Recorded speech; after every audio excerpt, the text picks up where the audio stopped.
ఏ కష్టం వచ్చినా తను అండగా ఉంటారని ఒంగోలు ఎమ్మెల్యే మాజీ మంత్రి బాలినేని శ్రీనివాసరెడ్డి అన్నారు.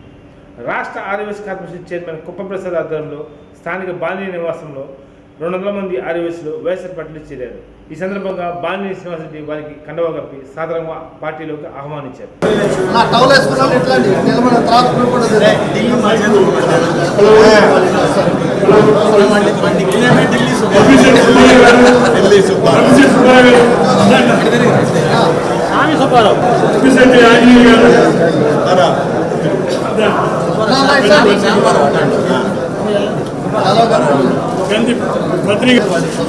కొమ్మిశెట్టి ఆంజనేయులు గారు, కొమ్మిశెట్టి స్వామి గారు, కొమ్మిశెట్టి స్వామి గారు,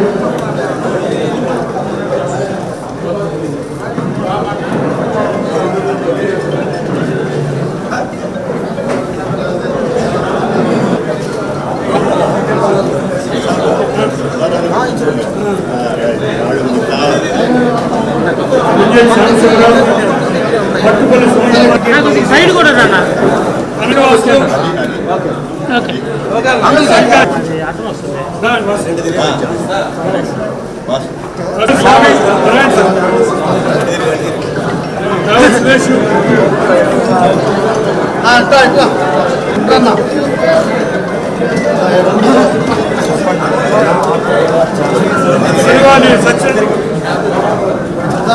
సాయి కొత్తూరి అయ్యప్ప, కాకరపతి సుదర్శన్, కారంశెట్టి రాధాకృష్ణ, ఏల్చూరు సాయి, సురేష్,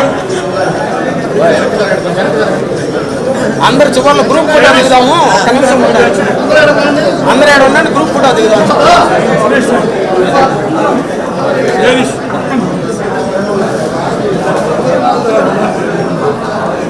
వివరాలు చెప్పు. అన్నకి నేనా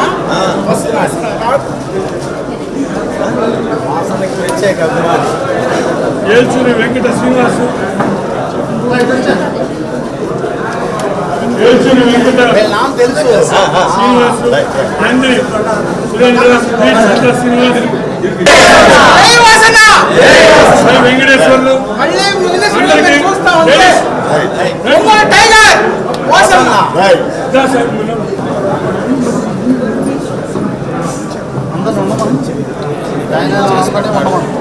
ఉండండి.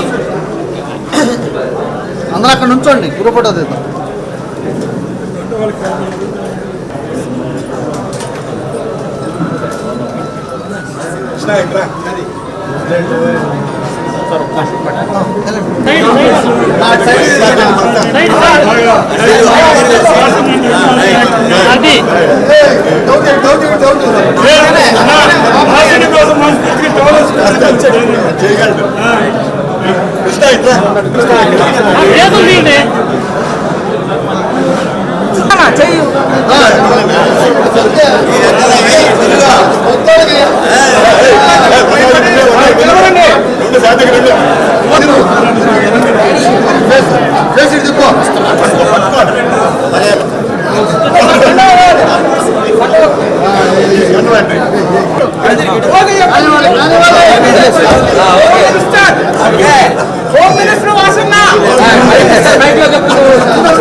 बीजेपी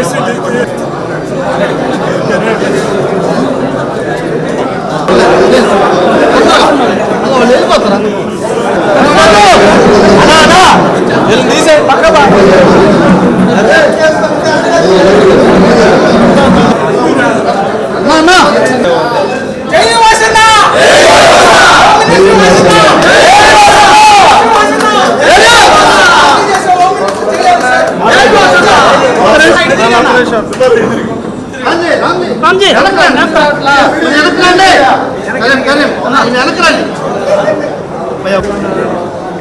జై ప్రణీత్ రెడ్డి గారు.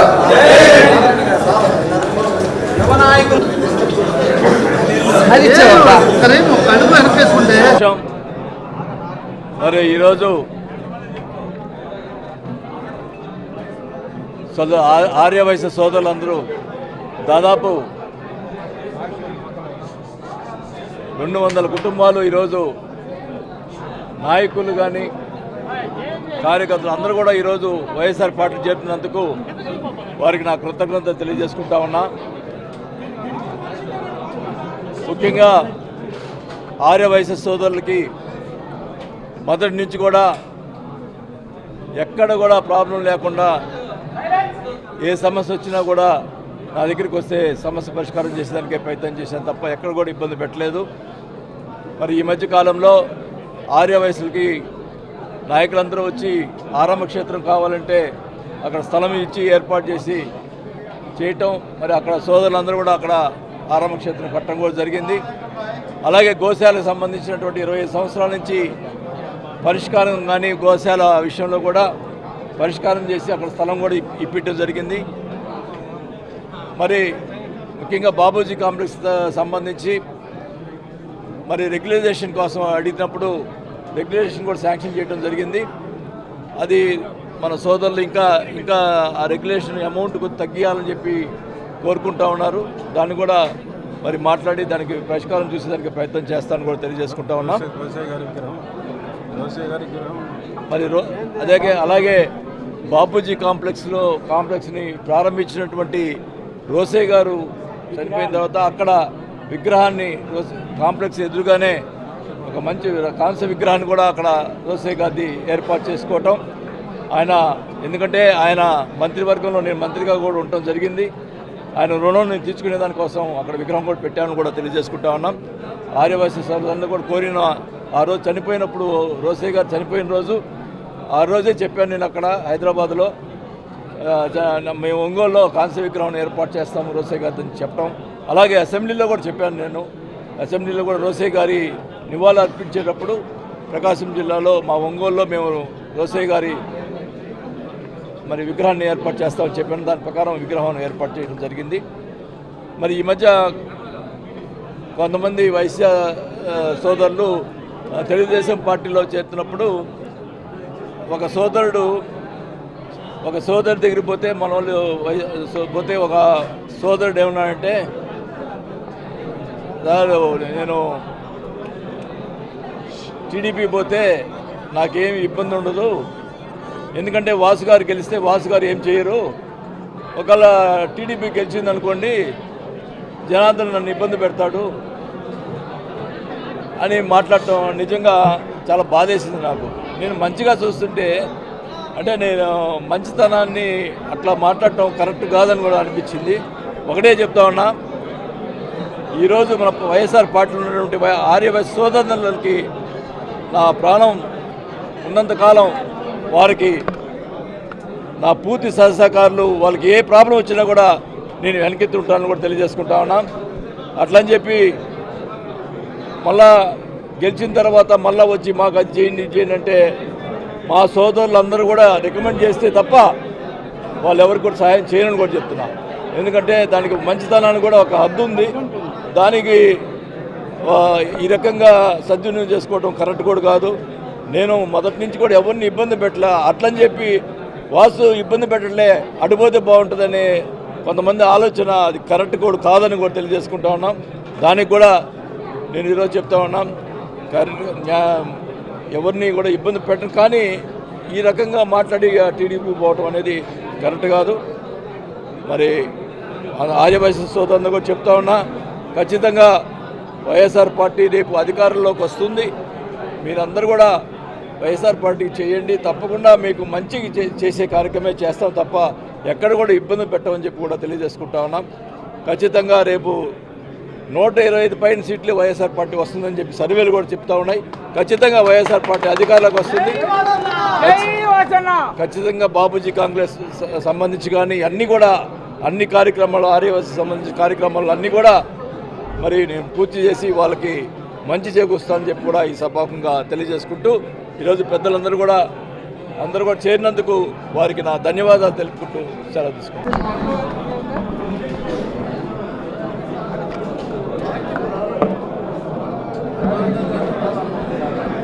ఈరోజు ఒంగోలులో ఆర్యవైశ్యులందరూ కూడా 200 పైగా కుటుంబాలందరూ కూడా వాసన మీద అభిమానంతో ఎప్పుడు కూడా మేమందరం కూడా వాసనతోటే ఖచ్చితంగా రానున్న ఎలక్షన్లో మేమందరం కూడా కష్టపడి వాసనకి అత్యధిక మెజార్టీ రావడానికి మేమందరం ఆర్యవైశ్యులందరం ఖచ్చితంగా వాసన కోసం పనిచేస్తామని చెప్పడం చాలా సంతోషంగా ఉంది.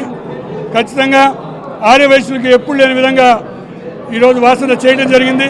ఆరాం క్షేత్రం అయితేనేమి, గోశాల అయితేనేమి, రోసయ్య గారి విగ్రహం పెట్టడం అయితేనేమి ఎప్పుడు కూడా వాసన ఉన్నంతకాలం ఎప్పుడు కూడా ఆర్యవైశ్యులకు అండగా ఉన్నటువంటి వ్యక్తి బాలినేని శ్రీనివాసరెడ్డి గారు. అటువంటి మంచి వ్యక్తిని ఆర్యవైశ్యులు అందరం కూడా మేము కష్టపడి గెలిపించుకుంటామని చెప్పడం చాలా సంతోషంగా ఉందని తెలియపరుస్తుంది. జరగనున్న ఎన్నికల్లో ఎన్డీఏ కూటమి అభివృద్ధి విజయానికి అందరూ కలిసికట్టుగా పనిచేయాలని బీజేపీ జిల్లా అధ్యక్షుడు పివి శివారెడ్డి అన్నారు. స్థానిక భాగ్యనగరంలో బీజేపీ పార్టీ కార్యాలయంలో మీడియా సమావేశంలో పాల్గొనబడ్డారు. ఈ కార్యక్రమంలో బీజేపీ ఒంగోలు అసెంబ్లీ కన్వీనర్ యోగ యాదవ్, సెగ్గం శ్రీను, బొద్దులు రాజనీరు, రాయపాటి అజయ్, తీగల సత్యవతి, తిరుమల, రాధిక, శివకుమారి, రాము, ప్రియా రాధిక తదితరులు బాగున్నారు.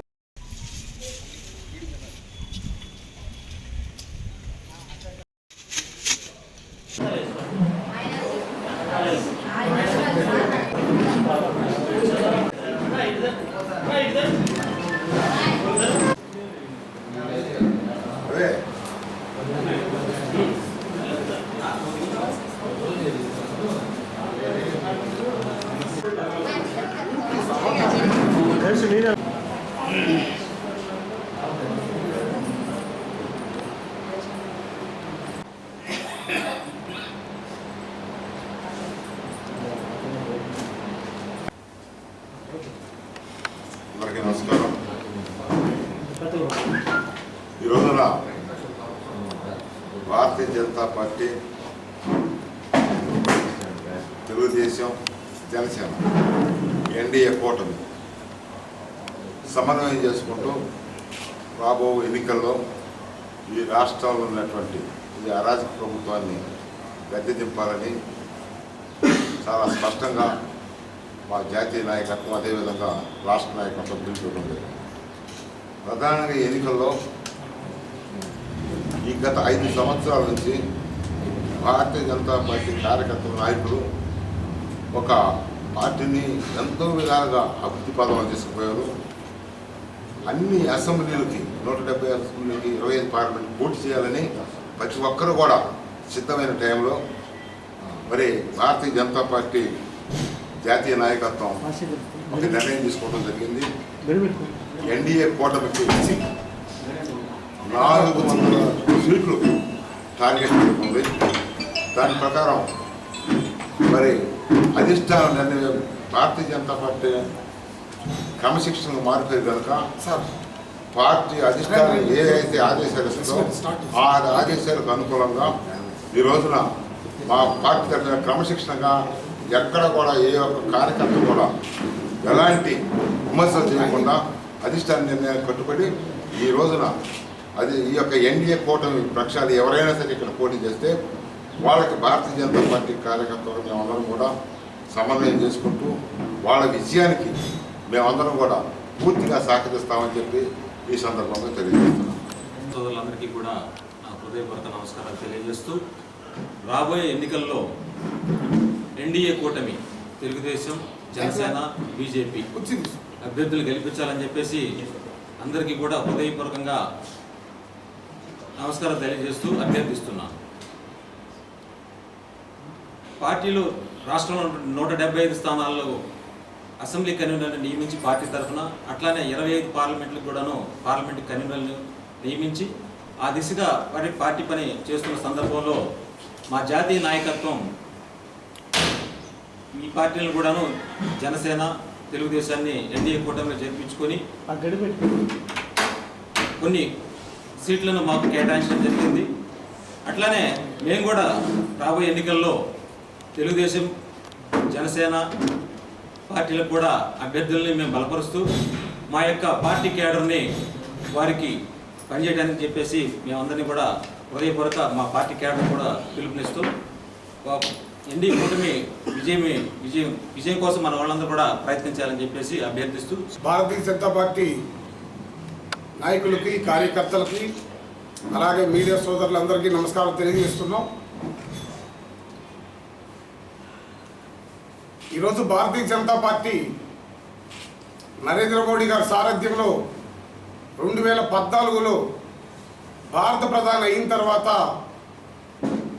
ఈ దేశంలో ఎన్నో సంక్షేమ పథకాలు అభివృద్ధి పథకంలో దూసుకుపోతున్నటువంటి సందర్భం మీ అందరికీ తెలిసినటువంటి విషయం.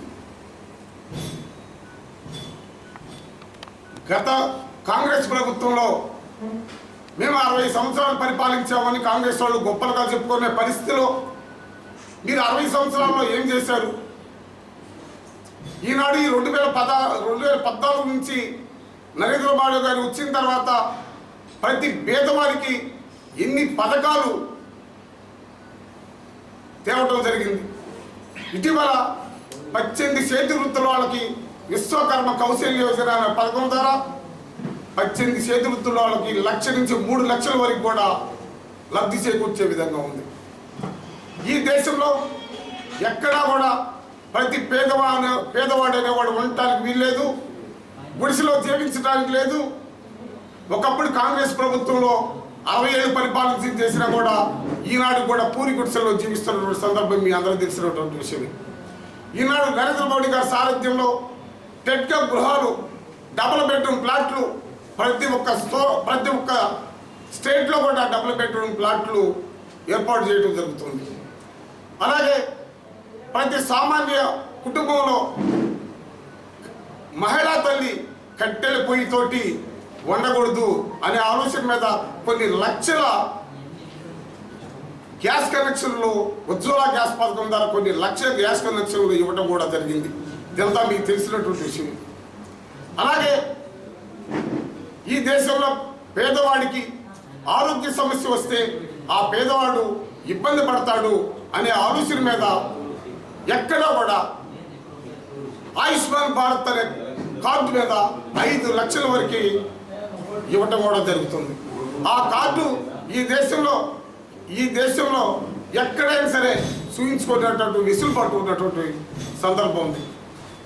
నరేంద్ర మోడీ గారి సారథ్యంలో భారతీయ జనతా పార్టీ అటు ఉత్తరాది రాష్ట్రాలు కాకుండా ఇటు దక్షిణాది రాష్ట్రాల్లో కూడా తన యొక్క ప్రభావం చాలా విస్తృతంగా ఉన్నటువంటి సందర్భం అందరికీ ఉంది. ఆ కోవలో భాగంగానే ఆంధ్రప్రదేశ్లో కూడా భారతీయ జనతా పార్టీ ఎన్డీఏ కూటమిగా ఏర్పాటు చేయాలని చెప్పి పెద్దలు నిర్ణయించడం జరిగింది. సరే, పెద్దలు నిర్ణయించారు. మిగతా భారతీయ జనతా పార్టీ కార్యకర్తలు, నాయకులు ఎంతోమంది ఉన్నారు. వాళ్ళు ఆశపడ్డ మాట వాస్తవమే.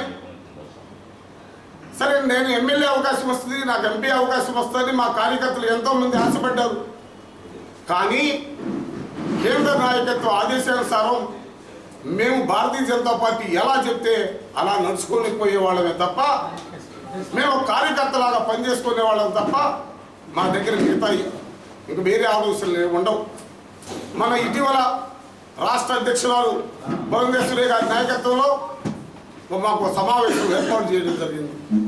ఆ సమావేశం ఈ ఆంధ్రప్రదేశ్లో 175 అసెంబ్లీ స్థానాలు, మిగతా 25 ఎంపీ స్థానాలు మొత్తం కూడా భారతీయ జనతా పార్టీ, జనసేన, టీడీపీ కలిసి సమన్వయంగా పనిచేసి అత్యధిక మెజార్టీతోటి మన వాళ్ళని గెలిపించుకోవాల్సిన ఆవశ్యకత ఉంది అని మాకు దిశానిర్దేశం చేయడం జరిగింది.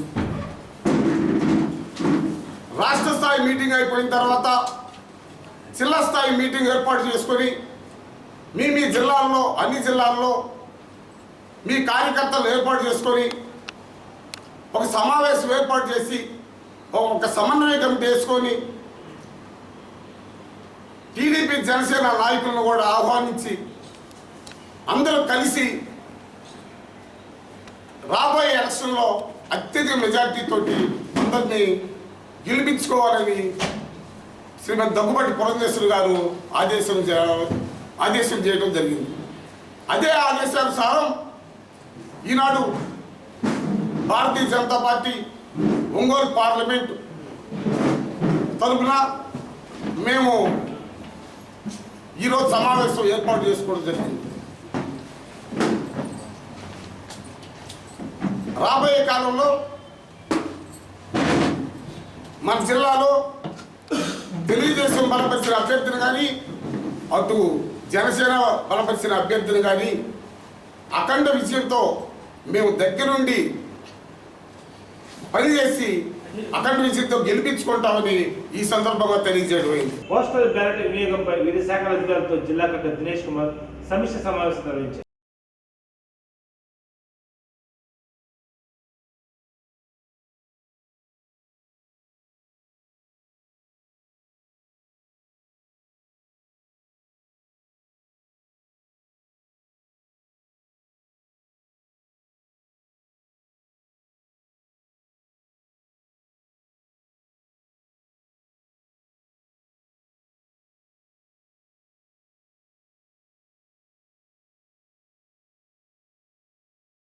అందరికి కూడా ఒక ప్రొసీడింగ్స్ నేను ఇవ్వడం జరిగింది.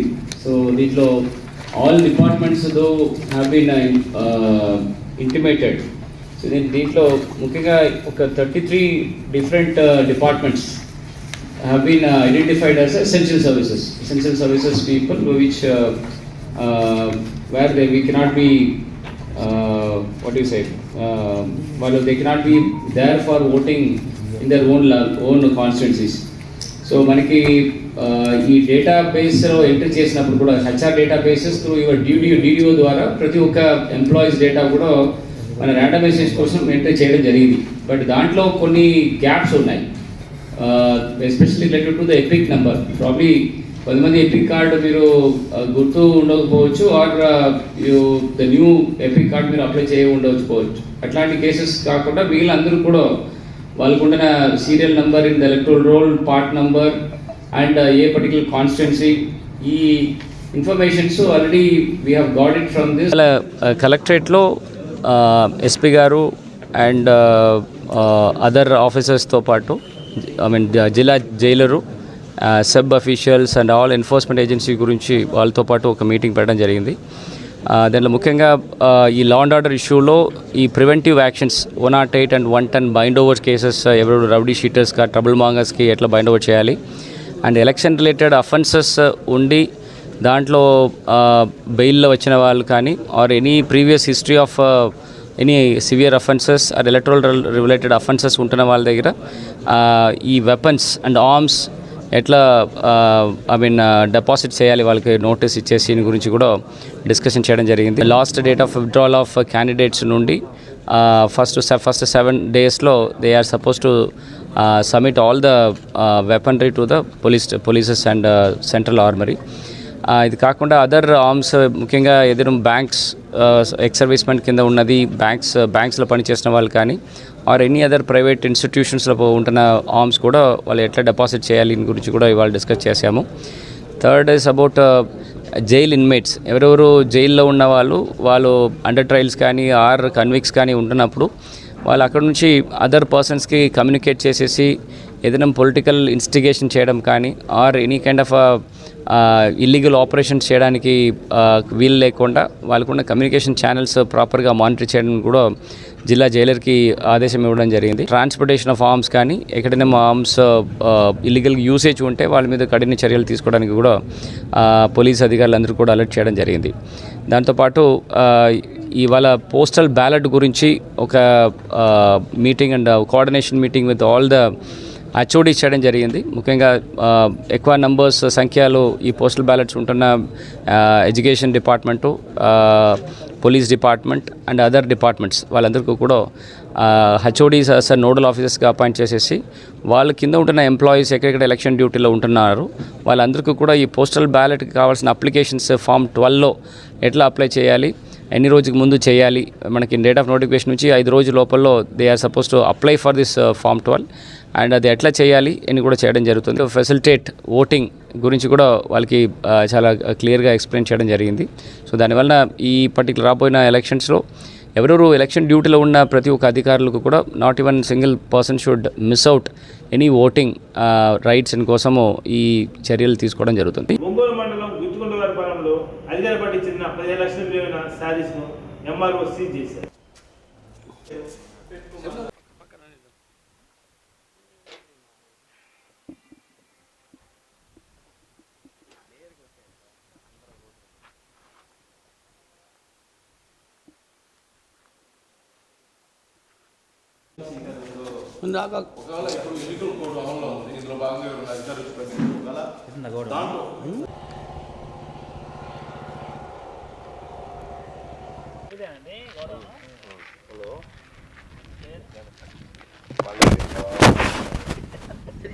తీసుకోండి అయితే మరి వాయిస్ సార్ వాళ్ళ దగ్గర వాయిస్ ఇస్తారా? తీసుకోండి, పెట్టు, లోగో పెట్టు, ఛానల్ పెట్టి అవసరమైనప్పుడు ఇప్పుడు పర్టికులర్గా ఒక ఎజెండాతో వస్తే కుదిరిద్దా? పెట్టండి పెట్టండి, నేను చెప్తాగా, పెట్టండి.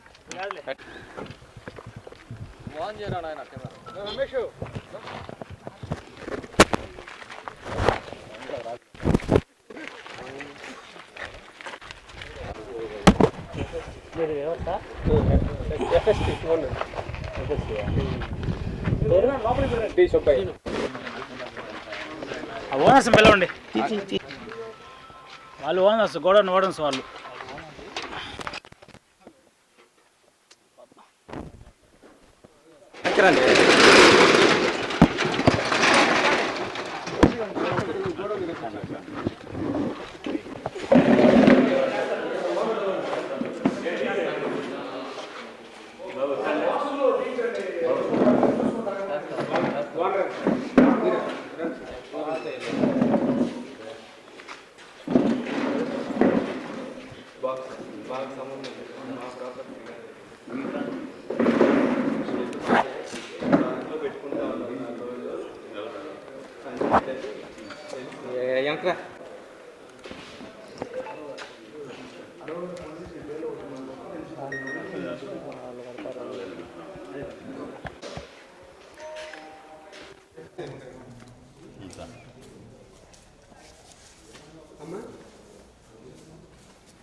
హలో,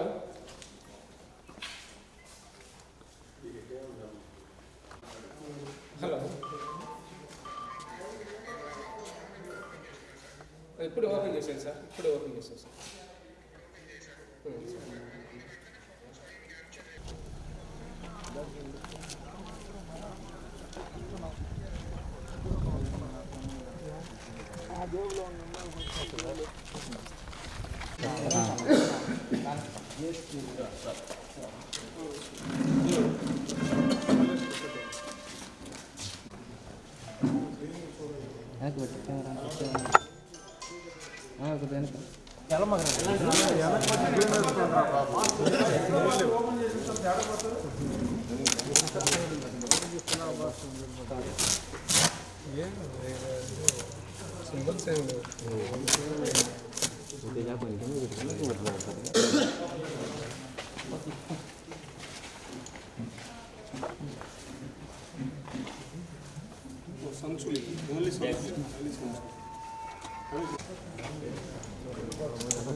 సరే ఏజీపీ గారు మీరు కూడా రండి, ఉంచండి మీరు కూడా. తర్వాత వచ్చి ఒక్క ఫోటో చూడండి. గొప్ప వెళ్ళిపోతున్నా, నెట్టాడు వెనక నుంచి నెట్టాడు.